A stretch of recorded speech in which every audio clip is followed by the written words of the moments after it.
الحمد للہ وکفا وسلام علی عبادہ الذین اصطفیٰ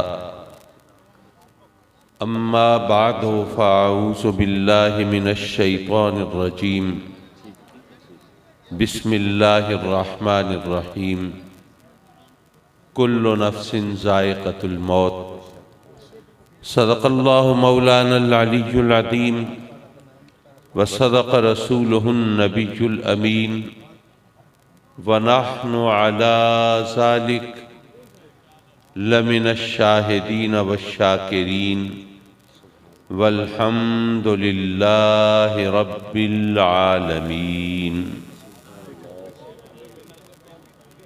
ذی وقار و ذی احتشام مشائخ اعظام، علماء کرام، عمائدین قوم، مہمانان گرامی اور مکرم و معزز حاضرین محفل، یہ حد نگاہ تک سروں کا ہجوم ہے، یہ جمع غفیر ہے، اور ہم سب اپنے کرم فرماؤ مہربان مکرم و محترم جناب رانا شوکت حیات خان صاحب نون مرحوم و مغفور کے ایصال ثواب اور فاتحہ قلخانی کے لیے حاضر ہیں۔ جن لوگوں کا رسمی تعلق ہو وہ ایک رسم نبھانے کے لیے آتے ہیں، لیکن میں سمجھتا ہوں کہ رانا صاحب ایک ایسی شخصیت تھے کہ جو ان سے ملا وہ رسمیں دھری رہ گئیں اور دلی تعلق استوار ہو گیا۔ مجھے انہوں نے جب میلاد شریف کی محفل کے لیے پہلی بار دعوت دی تو میں یہ سوچ کر، اگرچہ عزیز داری بھی تھی، رشتہ داری بھی تھی، لیکن اس طرح زیادہ میل ملاپ کا موقع نہیں بنا تھا۔ اب جو ملاقات ہوئی، قربت ہوئی، مل بیٹھنے کا موقع ملا، تو یقین جانیے کہ اس کے بعد میں نے ہمیشہ خود موقع تلاش کرنا چاہا، ان سے ملاقات ہو، حال دل کہنے سننے کا موقع ملے۔ اور آج جب میں آ رہا تھا تو مجھے ایک شعر یاد آیا کہ کیا خبر تھی ہمیں یہ دن بھی دیکھنا ہوگا، تیری محفل میں آئیں گے اور تو نہیں ہوگا۔ یقیناً یہ ہمارے لیے رنج و الم کا مقام ہے۔ میں ان کے صاحبزادگان کو، محترم شہزاد احمد صاحب کو، محترم رانا اعجاز احمد صاحب کو، رانا شاہد احمد صاحب کو اور رانا زاہد احمد صاحب کو تعزیت پیش کرتا ہوں۔ میں ان کا غم بانٹ تو نہیں سکتا، اور غم بانٹے نہیں جاتے، غم سہے جاتے ہیں، غم برداشت کیے جاتے ہیں۔ حضرات مکرم، دنیا سے رخصت تو ہر ایک کو ہونا ہے، اور یہ ایک ایسی حقیقت ہے جس کے لیے کسی دلیل کی حاجت نہیں ہے۔ جو چیز تجربے اور مشاہدے میں ہو اس کے لیے دلیل نہیں چاہیے ہوتی۔ اگر کوئی مجھے کہے کہ ثابت کریں یہ دن کا وقت ہے، تو میں کہوں گا کہ بھائی اگر اللہ نے آپ کو آنکھیں دی ہیں تو ثابت کرنے کی ضرورت نہیں، اور اگر آنکھیں نہیں دی تو کوئی ثبوت آپ کے لیے کافی نہیں۔ تو موت ایک ایسی حقیقت ہے جس کا انکار کوئی بھی نہیں کر سکتا۔ لیکن میں سوچنے لگا کہ ہم تو مسلمان ہیں، ہم کلمہ گو ہیں، ہم تو جب تک آخرت پر ایمان نہ رکھیں ہم مومن ہو ہی نہیں سکتے۔ ہمیں ماننا ہے کہ موت ختم ہو جانے کا نام نہیں ہے، فنا اور معدوم ہو جانے کا نام نہیں ہے، ناپید ہو جانے کا نام نہیں۔ موت تو دراصل ایک عالم سے دوسرے عالم میں جانے کا نام ہے۔ لیکن غور طلب بات یہ ہے کہ دنیا کے ہر قابل ذکر مذہب میں آخرت کا تصور موجود ہے۔ چلیں اگر عیسائیت میں اور یہودیت میں آخرت کا تصور ہے، یہ بات تو سمجھ میں آتی ہے کیونکہ وہ بنیادی طور پر الہامی مذاہب ہیں۔ سیدنا موسیٰ علیہ السلام نے، عیسیٰ علیہ السلام نے جب لوگوں کو اللہ کا پیغام پہنچایا ہوگا تو یقیناً بتایا ہوگا کہ تم یہاں بو رہے ہو اور وہاں کاٹو گے، یہاں کر رہے ہو اور وہاں بھرو گے، اور یہاں تم امتحان دے رہے ہو اور وہاں نتیجہ پاؤ گے۔ تو ظاہر ہے کہ جب انہوں نے اللہ کا پیغام بتایا ہوگا تو ان کو آخرت کے لیے تیار کیا ہوگا۔ اس لیے عیسائیت اور یہودیت میں اگر آخرت کا تصور ہے یہ بات تو سمجھ میں آتی ہے، لیکن ہندو مت جس میں 35 لاکھ دیوی دیوتاؤں کی پوجا کا تصور ہے وہ الہامی مذہب تو نہیں ہو سکتا، لیکن اس میں بھی سورگ، نرک، جنت اور دوزخ کا تصور وہاں بھی موجود ہے۔ آخر ہر قابل ذکر میں آخرت کا تصور کیوں ہے؟ میں عرض کروں گا یہ سمجھنے کی بات ہے۔ دیکھیے انسان کی یہ خصوصیت یہ ہے، کہتے ہیں مین از اے سوشل اینیمل، انسان ایک معاشرتی جانور ہے، مل جل کر رہنا اس کی مجبوری ہے۔ باقی جانور اپنے بلوں میں، اپنی کچھار میں، اپنی بھٹ میں، اپنے ٹھکانوں پر نر مادہ زندگی گزار لیتے ہیں۔ جب اولاد ہوتی ہے وہ بھی بڑی ہوتی ہے، وہ بھی اپنے ٹھکانے علیحدہ ڈھونڈ لیتے ہیں، لیکن یہ انسان ہے جو بستیاں بساتا ہے، جو شہر آباد کرتا ہے، جو مل جل کر رہتا ہے، کیونکہ اس کی ضرورتوں کے گھیرے پھیلے ہوئے ہیں۔ کوئی ہوگا جو خوراک اگائے گا، کوئی ہوگا جو کپڑا بنے گا، کوئی ہوگا جو کپڑے کو لباس کی شکل دے گا، کوئی ہوگا جو جوتا تیار کرے گا، اسی طرح کوئی ہوگا جو برتن بنائے گا، کوئی ہوگا جو علاج معالجے کی سہولت فراہم کرے گا۔ ہماری ضرورتیں پھیلی ہوئی ہیں، اس طرح مل جل کر رہتے ہیں، تقسیم کار کرتے ہیں، اپنے کام بانٹ لیتے ہیں، اور اس طرح ایک دوسرے کے کام آتے ہیں، زندگی آسانی سے بسر ہو جاتی ہے۔ آپ بھی سوچئے اگر آپ کے علاقے میں صرف ایک حجام نہ ہو، ایک نائی نہ ہو، تو ہم کسی کو شکل دکھانے کے نہ رہیں۔ تو مل جل کر رہنا ہماری مجبوری ہے، لیکن جب ہم مل جل کر رہیں گے، اکٹھے رہیں گے، تو کہیں جھگڑا بھی ہوگا، کہیں مفادات کا ٹکراؤ بھی ہوگا، کہیں اختلاف بھی ہوگا۔ جب اختلاف ہوگا، جھگڑا ہوگا، تو اس کو نپٹانے کے لیے کوئی قاعدہ بھی چاہیے، قانون بھی چاہیے، ضابطہ بھی چاہیے۔ جب کوئی قاعدہ قانون بنایا جائے گا تو اس کے مطابق فیصلہ کرنے کے لیے عدالت بھی چاہیے۔ جب عدالت تشکیل دی جائے گی تو اس کے فیصلوں کو مؤثر بنانے کے لیے کوئی قوت نافذہ بھی چاہیے اور کوئی حکومت بھی چاہیے۔ اب کہتے ہیں کہ سب سے بہتر ماحول وہ ہوتا ہے جہاں انصاف کا بول بالا ہو۔ اب ہمارے ہاں جو کچھ انصاف کے ساتھ ہوتا ہے وہ مرثیہ پڑھنے کی ضرورت تو نہیں ہے۔ جہاں ججز کو بلیک میل کیا جاتا ہو، جہاں قانون برائے فروخت ہو، اور جہاں انصاف اپنی مرضی کے فیصلوں کا نام ہو، اور جہاں پر بہت معذرت کے ساتھ عرض کر رہا ہوں کہ ہمارے انتہائی قابل اور فاضل وکلا سچ کو جھوٹ اور جھوٹ کو سچ ثابت کرنے کی خدا داد صلاحیت سے مالا مال ہو، وہاں پر انصاف کے ساتھ جو کچھ ہوتا ہے وہ ہماری آنکھوں کے سامنے ہے۔ لیکن چلیے ہمارے ہاں تو جو کچھ ہوتا ہے سو ہوتا ہے، کیا جو ترقی یافتہ ممالک جن کو کہتے ہیں، جن کو ہیومن رائٹس کا چیمپئن کہا جاتا ہے، کیا وہاں پر ہمیشہ ہر فیصلہ حق و انصاف کے مطابق ہوتا ہے؟ میں سمجھتا ہوں کہ جس کا داؤ لگتا ہے چوکتا تو وہاں بھی کوئی نہیں ہے۔ حضرات مکرم، میں یہ بھی عرض کروں گا کہ وہاں پر جو ظلم اور ناانصافی ہوتی ہے اس کا تو شاید ہم تصور بھی نہیں کر سکتے۔ کہ آپ نے نہیں دیکھا عراق کے حوالے سے ایک سٹوری فیبریکیٹ کی گئی، ایک کہانی کے تانے بانے بنے گئے۔ اسلام عراق کے پاس وہ بڑے پیمانے پر تباہی پھیلانے والے ہتھیار ہیں، اگر عراق کو لگام نہ ڈالی گئی، اگر اس سے ہتھیار نہ لیے گئے تو یہ دنیا تباہی کے دہانے پہ کھڑی ہے، فوراً اس کو لگام ڈالنی پڑے گی۔ اس طرح چکر چلا کے عراق پر حملہ کیا گیا اور اس خوبصورت ملک کو کھنڈر بنا دیا گیا، اور وہاں پر لاکھوں افراد اس جنگ میں مارے گئے۔ اور لاکھوں افراد مارے گئے، وہ تو چلیے جنگ میں مارے گئے، لیکن ان لاکھوں بچوں کی موت کا حساب کون دے گا جو صرف دودھ نہ ملنے کی وجہ سے غذائی قلت کا شکار ہو کر دنیا سے رخصت ہو گئے؟ اور اے مسلمانوں، تمہارا خون اتنا ارزاں کب سے ہو گیا کہ لاکھوں افراد اس طرح مارے گئے اور کسی نے معذرت کا ایک جملہ نہیں بولا کہ جی ہم سے بڑی غلطی ہوئی، غلط فہمی ہوئی، مس کیلکولیشن ہوئی، عراق کے پاس تو کوئی ایسا ہتھیار نہیں تھا، ہم اس کے لیے معذرت خواہ ہیں؟ کسی نے معذرت کا ایک جملہ بولنا گوارا نہیں کیا۔ معاف کیجئے، بات دور نکل گئی۔ میں یہ عرض کر رہا تھا کہ وہاں پر بھی ظلم ہوتا ہے اور اس پیمانے پر ہوتا ہے۔ اب یہاں پر جب عدالت سے انصاف نہ ملے وڈیروں کے زیر اثر اگر عدالتیں بھی ان کی مرضی کے فیصلے دیں اور مظلوم کی داد رسی نہ ہو، پھر کیا ہوگا؟ آپ نے کہانیاں سنی ہوں گی کہ یہاں پر جو ڈاکو ہوتے ہیں، جو قانون کو ہاتھ میں لے لیتے ہیں، وہ کہتے ہیں ہمیں عدالت سے انصاف نہیں ملا تو ہم خود انصاف کریں گے، ہم اپنا قانون خود نافذ کریں گے، ہم اپنی مرضی کے فیصلے کریں گے۔ یہاں پر مذہب کا کردار شروع ہوتا ہے۔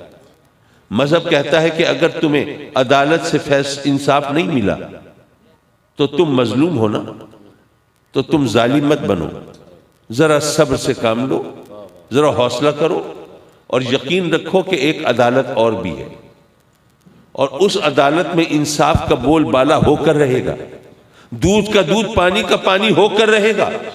وہاں پر ظالم کے لیے کوئی رعایت نہیں ہوگی، وہاں مظلوم کے گلے میں پھندا فٹ نہیں ہوگا، وہاں پر ہر فیصلہ حق و انصاف کے مطابق ہوگا۔ اگر تمہارا اس عدالت پہ یقین ہو تو تمہارے ساتھ اگر اس عدالت نے انصاف نہیں کیا، دنیا کی عدالت نے، تو پھر بھی یہ دنیا جینے کی جگہ رہے گی، یہاں پر لوگ خوشی سے زندگی بسر کر سکیں گے، کیونکہ وہ عدالت، وہ اس کے نتائج، وہ اس کا انصاف تمہارے پیش نظر ہوگا۔ حضرات مکرم، یہ بے شک یہ ہمارے لیے امید کی کرن آتی ہے، لیکن یہاں پر دو سوال ایسے پیدا ہوتے ہیں کہ جن کے بارے میں جب جواب نہ ملے تو ایک مسلمان کی تسلی نہیں ہوتی۔ پہلا سوال یہ پیدا ہوتا ہے کہ جب اس عدالت میں انصاف ہوگا اور مجرم کو سزا ضرور ملے گی اور کوئی اس کے لیے رعایت نہیں ہوگی، تو پھر ہمیں مولوی حضرات کیوں کہتے ہیں کہ بھئی آپ اللہ سے استغفار کرو، توبہ کرو، معافی مانگو؟ بھئی مجرم کو تو سزا ملے گی، اب ہم توبہ کریں نہ کریں کیا فرق پڑتا ہے، معافی مانگے نہ مانگے کیا فرق پڑتا ہے؟ پھر یہ کیا ڈھکوسلے ہیں، یہ کیا مولویوں کے کھانے پینے کے بہانے ہیں؟ اور دوسرا سوال پھر یہ پیدا ہوتا ہے کہ اگر وہاں پر مجرم کو لازماً سزا ملے گی تو پھر آقا کریم صلی اللہ علیہ وسلم کی شفاعت کا مفہوم کیا ہے؟ حضرات مکرم، میں عرض کروں گا کہ بات یہ ہے، میں یہاں آپ کی خدمت میں حاضر ہوا، اگر فرض کیجئے خدا نہ خواستہ میں نے کسی کے ساتھ کوئی ظلم کیا ہو، زیادتی کی ہو، کسی کا کوئی حق کھایا ہو، تو مجھے سزا ملنی چاہیے۔ لیکن کیا خیال ہے آپ کا؟ میں نے جس شخص کا حق کھایا ہو، آپ کے خیال میں اس کو یہ حق ہونا چاہیے یا نہیں کہ اگر وہ چاہے تو معاف کر دے، چاہے تو نہ کرے؟ میں اصلی اور حقیقی حق کی بات کر رہا ہوں، ورنہ حق تو آج کل بھی دیا جاتا ہے لوگوں کو، ہاں بھئی چاہے تو معاف کر، چاہے تو نہ کر، لیکن ساتھ ہی ڈنڈا لے کے کھڑے ہیں، کر معاف ورنہ تیری ایسی کی تیسی۔ میں اس کی بات نہیں کر رہا، میں وہ اس کو مکمل اختیار دینے کی بات کر رہا ہوں کہ ہاں بھئی تیری مرضی ہے، تیرا اختیار ہے، تجھے یہ فیصلہ کرنا ہے، تو نے معاف کرنا ہے یا نہیں کرنا۔ اگر یہ معاف کرنے کا حق نہ دیا جائے تو پیچیدگیاں ہو سکتی ہیں، مشکل ہو سکتی ہے۔ مثلا اولاد نے والدین کا حق مار لیا، اب والدین بڑی مشکل میں، ایک تو ان کے ساتھ ان کی اپنی اولاد نے زیادتی کر دی، اب ان کی اولاد کو ان کی وجہ سے سزا مل رہی ہے، وہ معافی نہیں کر سکتے۔ اس لیے جس کا حق کسی نے کھایا ہے، اگر اس کو یہ حق دیا جائے کہ وہ چاہے تو معاف کرے، چاہے تو نہ کرے، تو یہ رحم ہے۔ اور یاد رکھو، رحم عدل کے خلاف نہیں ہے، عدل کے خلاف ظلم ہے، رحم نہیں ہے۔ حضرات مکرم، یہاں پر ہمیں بتایا جاتا ہے کہ حقوق کی دو قسمیں ہیں، ایک حقوق اللہ ہے اور ایک حقوق العباد ہے۔ حقوق اللہ وہ اللہ کے حق، وہ چاہے گا تو معاف کر دے گا، لیکن حقوق العباد معاف نہیں ہوں گے جب تک وہ بندہ معاف نہ کرے جس کا حق کسی نے مارا ہے۔ حضرات مکرم، یہاں یہ بھی عرض کرتا چلوں کہ حقوق اللہ کے حوالے سے بھی ہمارے ماشاءاللہ سکولرز، ہمارے دانشور وہ لوگوں کو ورغلاتے ہیں، بہکاتے ہیں، کہتے ہیں جی حقوق اللہ کی تو فکر ہی نہ کرو نا، وہ اس لیے کہ اللہ تو رحمان ہے، رحیم ہے، تواب ہے، ستار ہے، غفار ہے، اس نے تو معاف کر ہی دینا ہے۔ اور دوسری بات یہ کہ اس کو کوئی فرق نہیں پڑتا نا، ساری کائنات اس کی بارگاہ میں سجدریز ہو جائے، اس کی شان میں کوئی اضافہ نہیں ہوتا، اور تمام کائنات اس کی منکر ہو جائے، اس کی شان میں کوئی کمی نہیں ہوتی۔ تو چونکہ اس کو کوئی فرق نہیں پڑتا، تو اس لیے اس کے حقوق کی فکر نہ کرو، اس نے تو معاف کر ہی دینا ہے، بس حقوق العباد کی فکر کرو۔ میں عرض کروں گا یہ بھی شیطان کا فریب ہے۔ بے شک حقوق اللہ وہ چاہے گا تو معاف فرما دے گا، کوئی شک نہیں، لیکن وہ چاہے گا تو معاف کرے گا نا. لیکن وہ کیوں چاہے گا؟ اگر ہم نے اپنے گناہوں پر ندامت کا اظہار کیا ہوگا تو چاہے گا نا. اپنے کیے پر شرمندگی کے آنسو بہائے ہوں گے تو چاہے گا نا. ہمارے دلوں میں اللہ کا خوف پیدا ہوا ہوگا تو وہ معاف کرنا چاہے گا نا. اگر ہم نے اس کے در رحمت پر دستک دی ہوگی اور اس سے معافی مانگی ہوگی تب وہ چاہے گا نا. لیکن اگر ہم نے ہمیشہ سرکشی کی ہے، بغاوت کی ہے، نافرمانی کی ہے، حکم عدولی کی ہے، ہمارے دل میں خدا کا خوف پیدا ہوا ہی نہیں ہے، ہم نے ہمیشہ اس کے در رحمت کی بجائے اس کے قہر و غضب کو دعوت دی ہے، پھر وہ کیوں چاہے گا؟ ہاں وہ چاہے گا تو معاف فرما دے گا، لیکن وہ تبھی چاہے گا جب کوئی اس کے در رحمت پہ دستک دے گا. حضرات مکرم، بہرحال حقوق اللہ وہ اگر چاہے گا تو معاف فرما دے گا، لیکن ایک بات اس نے پہلے بتا دی ہے کہ وہ باقی حقوق چاہے گا تو معاف کر دے گا. کسی نے نماز نہیں پڑھی، روزہ نہیں رکھا، حلال حرام میں کوئی گڑبڑ کی تو وہ اگر چاہے گا تو معاف فرما دے گا. لیکن ایک حق ایسا ہے جو معاف نہیں فرمائے گا. وہ کیا ہے؟ اگر کسی نے اس کے ساتھ شرک کیا تو وہ اس کی معافی نہیں ملے گی. شرک قابل معافی جرم نہیں ہے، یہ اس نے پہلے بتا دیا. لیکن بہرحال حقوق العباد معاف نہیں ہوں گے جب تک کہ وہ بندہ معاف نہ کرے جس کا حق کسی نے مارا ہے. حضرات مکرم، یہاں پر یہ بھی سمجھ لیجئے کہ ہاں یہاں دنیا کے اندر صاحبان اقتدار و اختیار بس اوقات مونچھوں پہ تاؤ دے کے، گردن اکڑا کے، سینہ تان کے، کیا کہتے ہیں اپنی بولی میں، تڑی لگاتے پھرتے ہیں کہ کون ہے جو ہم سے پوچھ سکے. اگر ہم نے کسی کی رقم ہتھیا لی ہے یا زمین دبا لی ہے یا عورت بھگا لی ہے تو ہم سے کون پوچھ سکتا ہے؟ ہمارے پاس، ہمارے ڈیرے پہ تو پولیس بھی نہیں آ سکتی، ہم سے تو کوئی سوال نہیں کر سکتا. یہ کمی کمینے یہ چیختے رہے، چلاتے رہے، فریادیں کرتے رہے، دہائی دیتے رہے، درخواستیں دیتے رہے، ان کی کون سنتا ہے؟ ان کی کیا اوقات ہے؟ حضرات مکرم، یہاں دنیا میں وہ کسی کو خاطر میں نہ لائیں اور کسی کی اوقات نہ سمجھیں، لیکن ان کی اوقات اس عدالت میں پتہ چلے گی جہاں پر پتہ چلے گا کہ جب تک جن کو کمی کمینہ کہہ کے کوئی خاطر میں نہیں لاتے تھے، جب تک وہ معاف نہیں کریں گے اس وقت تک معافی نہیں ملے گی. اور وہ کیوں معاف کریں گے؟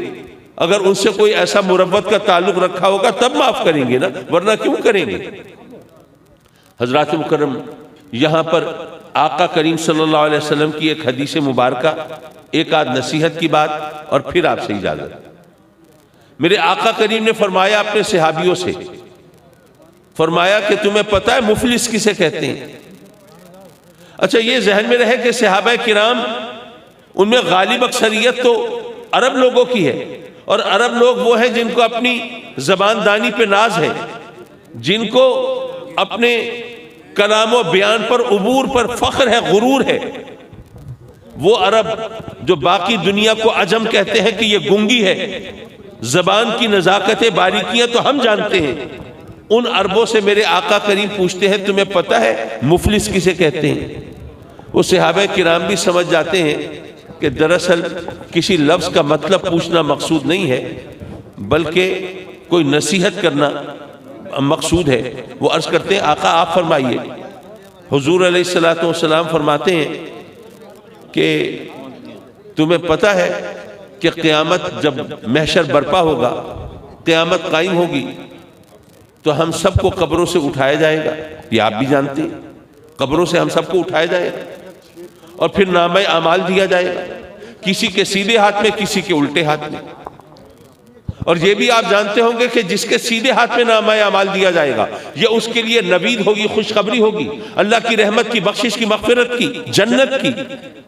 اور جس کے الٹے ہاتھ میں دیا جائے گا یہ اس کے لیے وعید ہوگی، بدخبری ہوگی، اللہ کے قہر کی، غضب کی، عذاب کی، جہنم کی. یہ خوف کا مقام ہے.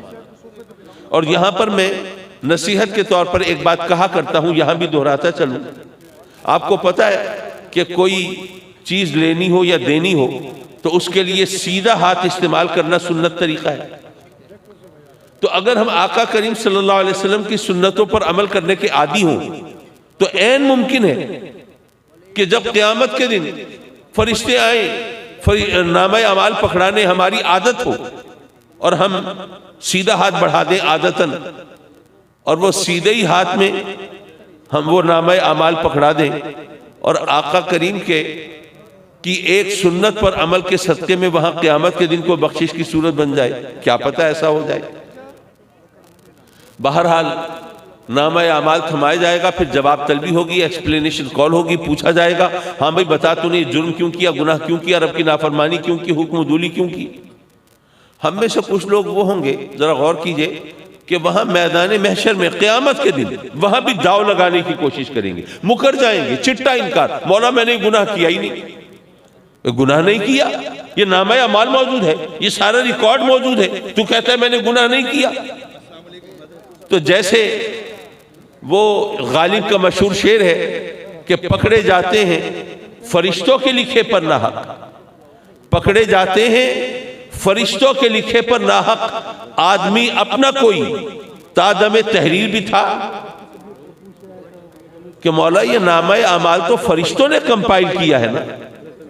جب وہ نامہ اعمال میں ہمارے اعمال درج کر رہے تھے، ہمارا کوئی بندہ تھا ذرا نگرانی کے لیے، کوئی ڈنڈی تو نہیں مار رہے، کوئی چکر تو نہیں چلا رہے، کوئی غلط انٹری تو نہیں ڈال رہے، تو مولا یہ ہم نے تو یہ گناہ کیا ہی نہیں۔ پھر کیا ہوگا؟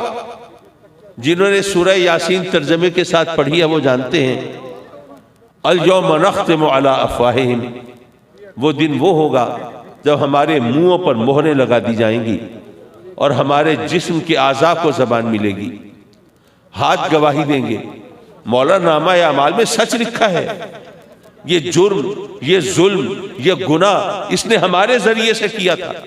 ٹانگیں گواہی دیں گی مولا یہ گناہ کرنے کے لیے ہمارے ساتھ تو چل کے گیا تھا۔ آنکھیں گواہی دیں گی مولا یہ اس نے ہم سے بھی مدد لی تھی گناہوں کے ارتکاب میں، اور یہ فحاشی عریانی بے حیائی کے مناظر تو دیکھا ہی ہمارے ذریعے سے کرتا تھا۔ ذرا سوچئے کیسا کڑا وقت ہوگا، اپنے ہاتھ پاؤں اپنے خلاف گواہی دے رہے ہوں گے۔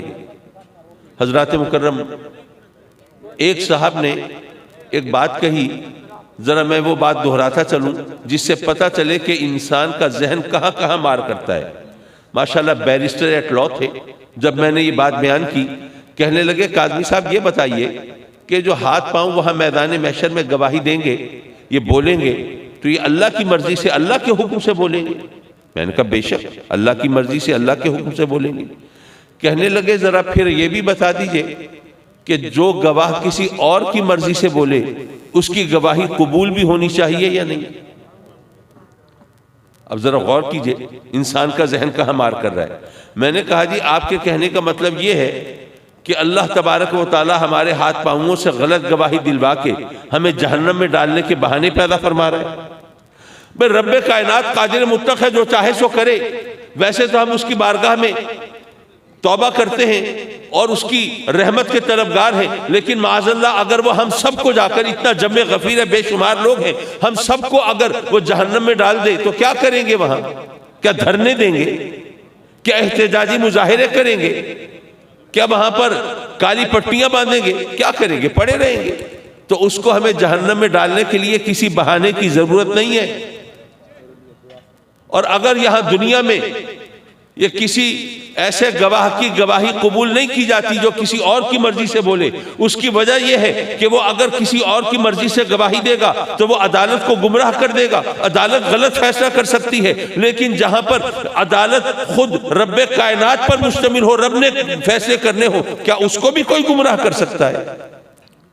وہاں اس کو تو کوئی گمراہ کر ہی نہیں سکتا۔ اگر وہاں پر یہ گواہی پیش کی جا رہی ہے تو صرف اس بندے کو بتانے کے لیے، جتانے کے لیے کہ تیرے ساتھ کوئی ظلم نہیں ہو رہا، اپنا بویا ہوا کاٹ رہا ہے۔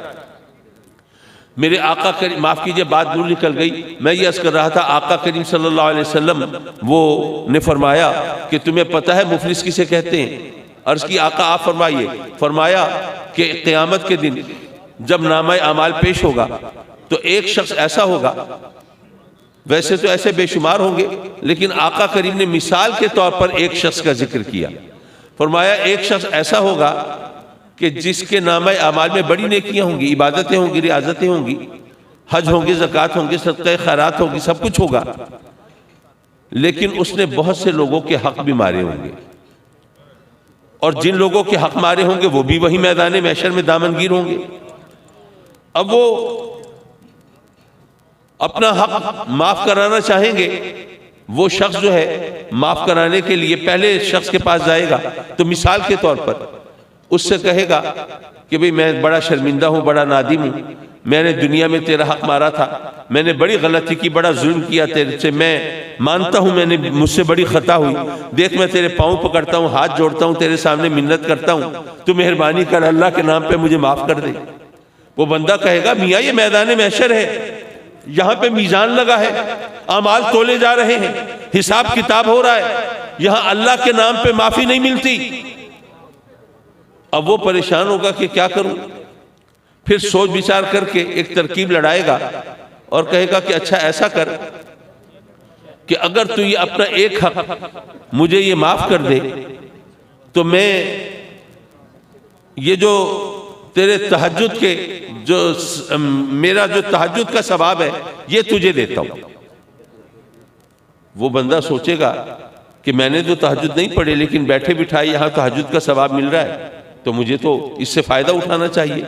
تو وہ اگر اس پہ راضی ہوگا تو ادھر سے وہ اس کا حق ڈیلیٹ ہو جائے گا اور ادھر سے تہجد کے ثواب اس کے نامہ اعمال میں شفٹ ہو جائیں گے۔ اسی طرح باقی لوگ جن کے حق مارے ہیں پھر ان کے پاس جائے گا حقوق معاف کرانے، جیسا جیسا حق مارا ہوگا ویسا ویسا ثواب دینا ہوگا، کسی کو حج کا، کسی کو عمرے کا، کسی کا صدقہ کا، خیرات کا، نمازوں کا، واجبات کا، فرائض کا، وہ ثواب دے دے کے وہ حقوق معاف کرائے گا۔ آقا کریم صلی اللہ علیہ وسلم فرماتے ہیں کہ ایک وقت ایسا آئے گا کہ حقوق معاف کراتے کراتے اس کی ساری نیکیاں ختم ہو جائیں گی، نامہ اعمال صاف ہو جائے گا، کچھ بھی نہیں بچے گا، لیکن ابھی بھی اس کے ذمے کچھ لوگوں کے حقوق باقی ہوں گے۔ اب کیا کرے، دینے کو کچھ ہے نہیں لیکن حقوق باقی ہیں۔ اب ظاہر ہے وہی منت سماجت، وہی آہوزاری، وہی رونا دھونا، اور اس کے جواب میں وہی جواب۔ اب کیا کرے، پھر اور سوچ بچار کرے گا، پھر غور و فکر کر کے پھر آئے گا، پھر منت کرے گا اچھا ایسا کر اگر تو اپنا یہ حق مجھے معاف کر دینا تو تیرے نامہ اعمال میں یہ جو گناہ ہے یہ میں اپنے ذمے لے لیتا ہوں۔ وہ بندہ سوچے گا کہ یہاں میدان محشر میں اگر میرا نامہ اعمال ہلکا ہوتا ہے اور اس گناہ سے جان چھوٹتی ہے مجھے فائدہ اٹھانا چاہیے، اگر وہ اس پہ راضی ہوگا تو ادھر سے اس کا حق ڈیلیٹ ہو جائے گا اور ادھر سے اس کا جو گناہ ہے وہ اس کے نامہ اعمال میں شفٹ ہو جائے گا۔ میرے آقا کریم صلی اللہ علیہ وسلم فرماتے ہیں کہ جب وہ تمام حقوق معاف کرا کے فارغ ہوگا تو اس کی اپنی نیکیاں وہ تو پہلے ختم ہو چکی، الٹا اس کے نامہ اعمال میں گناہوں کا انبار لگا ہوگا۔ آقا کریم نے فرمایا کہ وہ شخص ہوگا مفلس، وہ ہوگا غریب اور نادار۔ سب حدیث تو آپ نے پہلے بھی سنی ہوگی۔ سبق کیا ملا؟ سبق یہ ملا کہ ہم سمجھتے ہیں یہ زر و جواہر، یہ درہم و دینار، یہ مال پیسہ، یہ دولت، یہ زمین جائیداد، یہ ہماری کمائی ہے، لیکن اس حدیث سے پتہ چلا کہ اصل کمائی تو نیکی ہے، اصل کمائی نیکی ہے۔ جس کے پاس نیکیاں ہیں وہ مالدار ہے، اور جو نیکیوں سے آری ہے وہ غریب اور مفلس ہے۔ اگر ہم اس حقیقت کو سمجھ لیں اور مان لیں تو پھر ہمارے لیے ایک اور مشکل سے جان چھوٹتی ہے۔ وہ کیسے؟ دیکھیے، اگر آپ اپنی کمائی، اپنی تنخواہ اگر بھیجنا چاہیں، آپ کہیں باہر کے ملک میں ہیں، اپنے کیشیئر سے کہتے ہیں بھئی میری تنخواہ میرے والد کو بھیج دو، یہ ان کا نام ہے، وہ کہے کہ نہیں جی یہ تو آپ کی تنخواہ ہے، آپ کو مل سکتی ہے، والد کو تو نہیں بھیج سکتے۔ آپ کہیں کمال ہے، کیوں؟ بھئی میری تنخواہ ہے نا، میں جس کو چاہوں دوں۔ اگر آپ اپنی کمائی، اپنی تنخواہ اپنے والدین کو، اپنے گھر والوں کو، اپنے اعزاء و اقربا کو بھیجنا چاہیں اور کوئی اعتراض کرے تو آپ اس اعتراض کو لفٹ نہیں کرائیں گے، آپ کہیں گے کہ میری تنخواہ ہے، میری کمائی ہے، جس کو چاہوں دوں۔ لیکن ادھر سوال کرنے آ جاتے ہیں، جی بتائیے یہ ایصال ثواب کر سکتے ہیں، اپنی نیکی کا ثواب دوسرے کو بھیج سکتے ہیں؟ بھئی اگر ہمیں پتا ہو کہ اصل کمائی تو نیکی ہے تو اگر روپے پیسے کی کمائی دوسرے کو بھیج سکتے ہیں، نیکی کی کمائی کیوں نہیں بھیج سکتے؟ وہ بھی بھیج سکتے ہیں، لیکن اتنا خیال ہمیں رکھنا پڑے گا کہ نیکی کی کمائی اللہ رسول کے دشمن کو نہیں بھیجی جا سکتی، ورنہ نیکی برباد، گناہ لازم۔ آخر میں صرف ایک نصیحت کی بات آپ کی خدمت میں عرض کروں اور پھر آپ سے اجازت چاہوں۔ حضرات مکرم، حضور محبوب الہی نظام الدین اولیاء رضی اللہ تعالیٰ عنہ نے یہ واقعہ اپنے ملفوظات میں درج فرمایا کہ فلاں شہر میں ایک بزرگ تھے، اللہ والے، اللہ سے لو لگانے والے، پینگے بڑھانے والے، تو وہ روزی کمانے کے لیے، پیٹ پالنے کے لیے دال روٹی کی چھابڑی لگاتے تھے۔ اچھا، پرانے زمانے میں ہمارے بچپن میں وہ کھوٹے کھڑے سکے ہوتے تھے، آج کل تو نوجوانوں کو پتہ ہی نہیں کہ کھوٹا سکہ کیا ہوتا ہے، لیکن ہماری دوستوں کو، میری ایج گروپ کے لوگوں کو یاد ہوگا۔ جی مجھے کہا تھا کہ 2:30 بجے ختم کریں، اس لیے میں چل رہا ہوں، ورنہ ٹھیک ہے مائک لے لیجئے۔ ظاہر صاحب یہ طریقہ مجھے پسند نہیں آیا، مجھے بھی پتہ ہے ختم پڑھنا ہے۔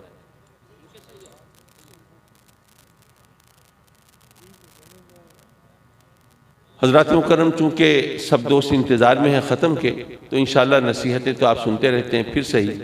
وآخر دعوانا ان الحمدللہ رب العالمین۔